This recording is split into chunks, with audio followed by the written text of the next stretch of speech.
Melhor é o fim das coisas do que o começo dela. Meus irmãos, a paz do Senhor, mais um devocional diário aqui da AD Holiness. Estamos estudando o nosso pão diário, o nosso devocional. Hoje é dia 8 de janeiro de 2025. A mensagem hoje do devocional diz que somos mais que vencedores. Aqui está uma história de um jovem chamado Danilo. Danilo era um jovem jogador de esporte que comemorava todas as vitórias. Porém, quando ele perdia um determinado jogo, eles deixavam de comemorar. Até que um dia o seu chefe, o seu líder, comemora também esse dia que eles perderam. Por quê?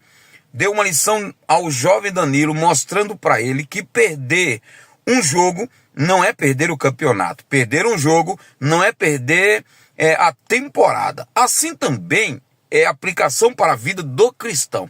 Perder uma luta não é perder a batalha.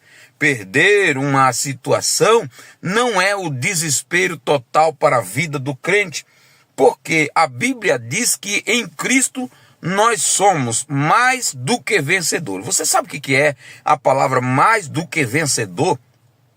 Diz que a palavra mais do que vencedor é vencer com uma vitória esmagadora. É vencer de 7-0. Isso é vitória esmagadora. Então nós somos em Cristo mais do que vencedores. Não é porque você perdeu uma luta, não é porque você perdeu alguma coisa que você perdeu a batalha, que você perdeu a guerra.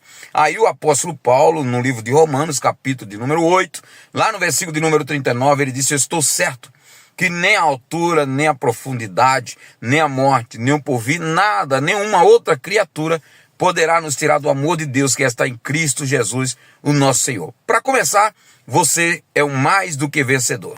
Chegamos em Gênesis capítulo de número 20, e eu marquei aqui nos meus rascunhos: a mentira de um profeta era capaz de tirar a vida de um homem inocente. A Bíblia diz que Abraão vai morar na parte do Neguebe, onde havia um rei chamado Abimeleque. Quando Abimeleque viu a Sara, Sara era uma mulher muito linda, por isso Deus lhe deu o nome de Sara, que significa princesa. A Bíblia diz que quando Abimeleque pergunta se o que eles são, Abraão diz que ela é minha irmã. E ela disse também: ele é meu irmão. Abimeleque pega a Sara, leva para sua casa para tomá-la como esposa. À noite, Abimeleque tem um sonho, e no sonho Deus fala diretamente com Abimeleque e disse: Abimeleque, você vai morrer. Olha só, porque a mulher que tu tomaste para ser tua esposa, ela é casada, é uma mulher casada. Olha só a mentira de um profeta, a mentira de um homem. Onde é que chega, né, irmãos? Tem pessoas que são mentirosos, né, por qualquer coisa. Abraão, ele tinha medo de morrer, tinha medo que alguém não temesse a Deus naquela cidade.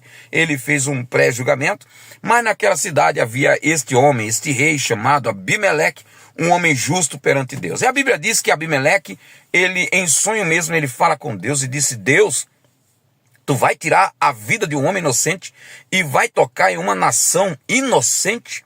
Não disse Abraão que ela é minha irmã? Ela também não disse que era minha irmã?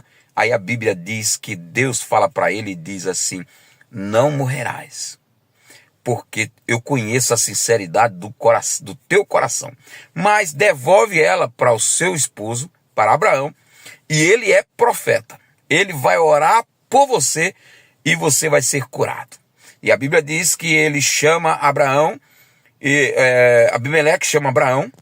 Irmãos, vou lhe dizer uma coisa aqui sincera. Há profeta que a gente tem que puxar ele num canto da parede e dar uns conselhos bem aconselhados mesmo. Abraão, pelo amor de Deus, precisa mentir e dizer que é sua irmã. Precisa mentir, levando uma pessoa, um rei, um reinado, a padecer por causa da sua mentira. Pelo amor de Deus, há muitos profetas de metigela por aí. Não estou dizendo que Abraão era, né? Abraão, ele tinha medo. Há muitos profetas de metigela por aí, e nós precisamos ter cuidado, porque uma palavra dele pode levar-nos à morte. Capítulo de número 21 de Gênesis. A Bíblia diz que Deus havia prometido um filho a Sara e agora ele veio e cumpre esta promessa. Sara tem um filho chamado Isaac e a Bíblia diz que Sara, ela até diz uma frase muito interessante. Quem diria que eu, Sara, já nessa idade amamentaria? Mas eu dei um filho a Abraão. Passando-se os dias, a Bíblia diz que Jacó é desmamado. Abraão faz um grande banquete, faz uma festa para comemorar o bar mitzvah do seu filho Isaac, né? Para comemorar aquele aniversário do seu filho Isaac. E a Bíblia diz que enquanto Isaac está na festa, o seu irmão Ismael começa a zombar dele, começa a caçoar, e nisso Sara, sua mãe, vê. Ô irmão, não mexa com o filho perto da mamãe, que a mamãe se dói. Quando acontece isso, Sara levanta a voz e diz: Abraão, mande essa serva embora e mande também Ismael embora. Aí isso dói no coração de Abraão, porque o texto bíblico diz, afinal, Abraão também era o pai de Ismael. Aí, você já ouviu um adágio que diz assim: quem pariu Mateus que balance? Olha, não foi Sara que arrumou aquela mulher para Abraão? Então por que Sara mesmo não despede? Mas ela chama Abraão e diz: despede essa serva embora, não dá para ela morar mais aqui. Abraão fica perturbado, a Bíblia diz, porém Deus fala com Abraão e diz: Abraão, escuta ou ouve tudo que a tua mulher te falar. Obedece a Sara, né? Ele não obedeceu para ter uma outra mulher? Então tem que obedecer agora para resolver esse problema. Há muitas pessoas que ouvem a esposa para fazer o bem, mas na hora que dá algum problema ele não quer ouvir mais a esposa. Abraão despede, ela sai errante pelo deserto. A Bíblia diz que acaba a água, acaba o pão, e ela começa a chorar. O menino começa a chorar e Deus envia um anjo. O anjo fala com ela e diz: olha, Agar, fica tranquila, eu vou tomar conta do menino. E a Bíblia diz que ele cresce, Ismael cresce, se torna um grande homem, casa-se com uma egípcia e a sua vida que segue. E finalizando esse capítulo de número 21 de Gênesis, nós encontramos Abraão tendo um encontro com Abimeleque. Abimeleque vem com o comandante do seu exército, com Ficol, e bate um papo com Abraão, selando ali uma aliança, uma amizade, né? Dizendo: Abraão, realmente reconhecemos que Deus é contigo. Finalizando o capítulo 21, alguém já reconheceu que Deus é na tua vida? Alguém já reconheceu que tem sido abençoado depois que você conheceu ela ou depois que ela te conheceu? Pensa nisso. Capítulo 22 do livro de Gênesis. Você já ouviu falar que a alegria de pobre dura pouco? Pois é. Neste caso, a Bíblia diz que Abraão acaba de ter o seu filho, agora o Isaac, por volta de 14 a 17 anos. Deus fala com Abraão, né? Abraão ouve a voz de Deus que diz: Abraão.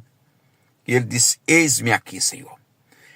Pega Isaac, o teu filho, o teu único filho, a quem amas, e vai até o Monte Moriá. E lá oferece-o em sacrifício, em holocausto a mim. E a Bíblia diz que no dia seguinte, Abraão não ficou pensando quando é a semana que vem, daqui a um mês, daqui a 2 meses, não. No dia seguinte, mais uma vez aqui uma premissa muito linda para Abraão. Abraão era um homem de fé, homem de altar, homem de adoração, homem que se prostrava e era um homem de atitude.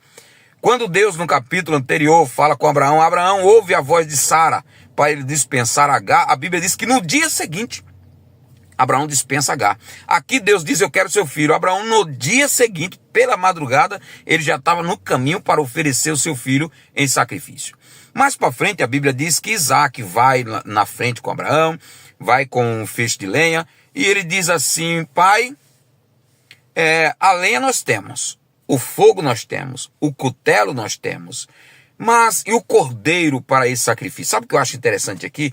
Tal pai, tal filho.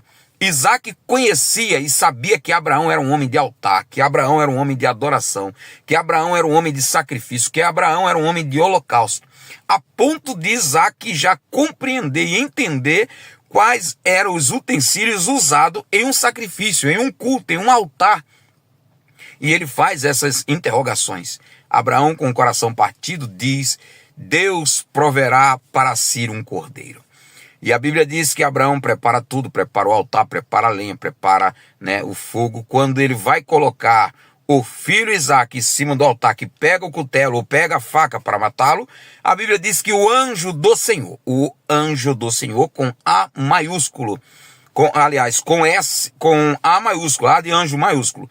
Eu já falei aqui que todas as vezes que na Bíblia Sagrada aparecer o anjo do Senhor com A maiúsculo, no Antigo Testamento, está se referindo a Jesus em uma forma teofânica. Então o próprio Senhor Jesus diz: Abraão. Mas como Jesus fala lá, se Jesus nem era nascido? Você precisa entender que Jesus, ele é desde o princípio, ele é eterno. Nunca houve um dia em que Jesus não existiu e jamais haverá um dia em que ele deixará de existir. Ele apenas se humanizou ou materializou-se aqui no corpo de uma mulher. Mas ele diz lá no livro de Mateus, não lembro o capítulo agora, não vou citar porque eu acabei lembrando aqui de memória. Ele disse assim: Abraão exultou em ver o meu dia. Qual foi o dia que Abraão viu o Senhor, o dia do Senhor? Foi nesse dia que ele foi oferecer o sacrifício a Isaque.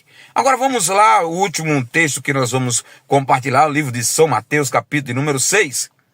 Finalizando aqui em Mateus, capítulo de número 6, e o versículo 19 ao 34. Nós aprendemos aqui alguns princípios bíblicos. O Senhor Jesus, ele começa falando aqui: não se preocupem com o dinheiro, não se preocupem com a veste, não se preocupem com o alimento. E uma lição tremenda aqui, né? Às vezes nós somos tão ansiosos, e nos preocupamos com o que vamos comer, com o que vamos beber, onde vamos dormir, com o que vamos se alimentar. Mas ele, o Senhor Jesus, ele disse assim para nós aqui na sua palavra, que Deus cuida das aves do campo, que não trabalham, não precisam semear, não precisam colher. Deus cuida também das flores do campo, que hoje está com a roupa tão linda e amanhã não tem, né? E ele disse: assim também Deus cuida de vós, né? E por último aqui no livro de São Mateus, ainda no capítulo de número 6 e 33, vem aquela frase muito linda, né? Que diz assim: coloque, pois, em primeiro lugar o reino de Deus e a sua justiça, e as demais coisas vos serão acrescentadas. A minha pergunta é: qual é a sua prioridade? Sua prioridade é o reino dos céus ou o seu próprio vento, o seu próprio interior? E voltando um pouco atrás, quando ele diz assim que ninguém pode servir a Deus e a Mamon, ou a Deus e ao dinheiro, eu quero dizer uma coisa para você. O dinheiro é um ótimo servo, mas é um péssimo senhor. Quando você manda no dinheiro, tá joia. Mas quando o dinheiro começa a mandar em você, não tá joia. Deus abençoe. Um grande abraço. Amanhã estaremos de volta no Pão Diário da AD Holinés.